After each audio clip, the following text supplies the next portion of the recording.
Hi viewers, welcome to Akshaya Vlogs and Crafts. Today, let's see the next chapter, that is chapter 4. On 27 March 1950, many ladies, including Amma's sister-in-law, planned to go to Tiruvannamalai. They requested Amma also to go along with them to have Ramana Maharishi darshan. When they reached Tiruvannamalai, it was almost 10 o'clock in the night, and they rushed to the temple. The pujaris of the temple met them at the big outer gate and told them that they were returning after closing the temple. Members of Amma's party told the pujaris that they wished to have the darshan of the Lord through the grills before the lights were switched off. Half the party went inside, while the other half stayed behind. Those who went inside first visited Shiva's temple and had his darshan. When they went near the Devi's temple, they saw a charming young lad sitting on the steps and singing in a melodious voice. He told them that he would do puja and archana to the Devi on their behalf. They said they had not brought any flowers or fruits. The boy replied that there was a plate full of flowers and fruits inside the sanctum, and they could share its contents. The visitors were happy. The boy opened the door of the sanctum, did puja and archana, and gave them the prasad. In their hurry, the visitors had not brought any cash with them. Amma had only one copper coin, the ring like quarter anna of the olden days, which she gladly offered. The boy took it and happily wore it on his little finger like a ring. He said he would take his full dakshina payment the next day. They asked him his name, and the boy replied that it was Dandapani. While Amma and the others were coming out, the lights went out. Everyone rushed out except Amma. The boy caught hold of her hand and led her inside the temple to a place where there was a small shrine of Muruga. It was at that spot that he had emerged from a pillar to give darshan to Arunagirinathar, the great Bhakta saint and author of Tirupugal. Dandapani told Amma that he always stayed in that temple and had narrated several stories to her. Then, leading her up to the others, he said, "You have won. I have brought you to light." Then he vanished. All the members of the party came to the temple the next morning to search for the boy, but they could not find him anywhere. When the previous night's incident was narrated to the pujaris, they made fun, saying, "How could you perform puja when the temple was already closed and we ourselves had gone out?" As I mentioned earlier, Arunagirinathar is one of Tiruvannamalai's most famous saints. His most well-known work, Tirupugal, is referred and sung by all Muruga Bhaktas. Arunagirinathar received the gift of poetry in the same way that Margadamma did, while attempting to commit suicide by jumping off one of the gopurams in the Arunachaleswara temple. Murugan appeared before him and saved him from death. In return for saving him, Muruga asked Arunagirinathar to tour the Tamil region, singing songs in his Muruga's praise. When Arunagirinathar confessed that he did not know how to sing or write songs, Muruga asked him to open his mouth. He wrote on Arunagirinath's tongue, and by doing so bestowed on him the gift of being able to compose and sing songs in praise of him. In another interesting parallel, according to the traditional biography, Arunagirinathar once spent time in a different body. He once moved into a parrot's body in order to obtain a flower from an inaccessible palace because he had been told that it would cure the king of Tiruvannamalai's blindness.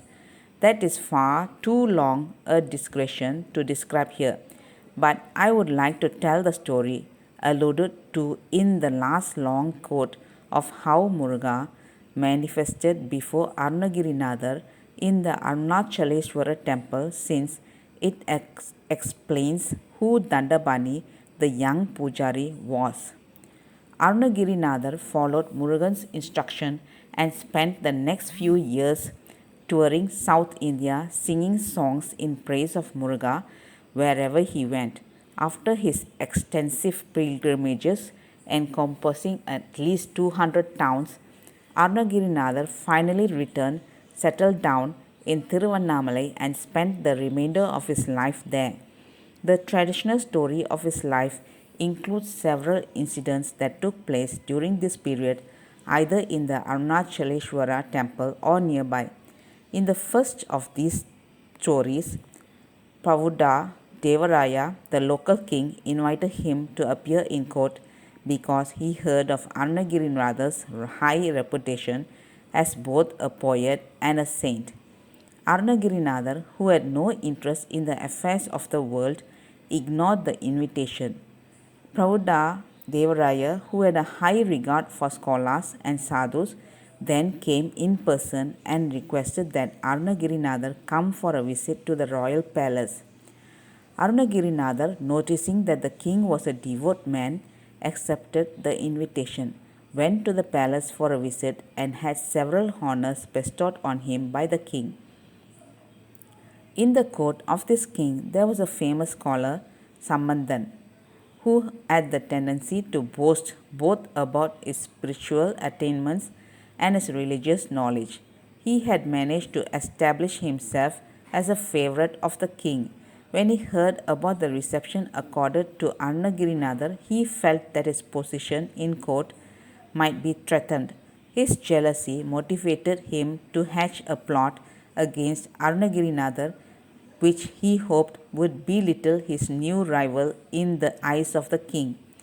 Sambandhan had done great tapas earlier in his life, so much so that he had obtained a boon from Kali, his Ishta Devata, chosen deity, that for a period of 12 years she would appear before him whenever he summoned her.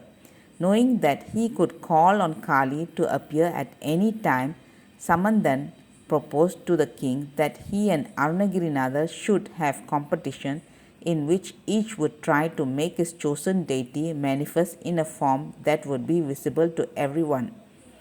Sambandhan not only persuaded the king to agree to the competition, he also persuaded him to add a stipulation that the loser of the competition should leave the kingdom and never return. Although the king agreed to the rules of the competition, it seems that he did not pass on the full details to Arunagirinathar. He merely told him that he had organized a competition in which the two devotees would try to summon their favorite deities. Arunagirinathar agreed to take part, saying that if Lord Muruga could be persuaded to appear, he would give the king darshan and bless him. This competition was held in public in Arunachaleshwara temple. Sambandhan, full of confidence, undertook to manifest his god first. To the accompaniment of great pomp and ceremony, he called on Kali to appear, but for some reason she refused to manifest herself.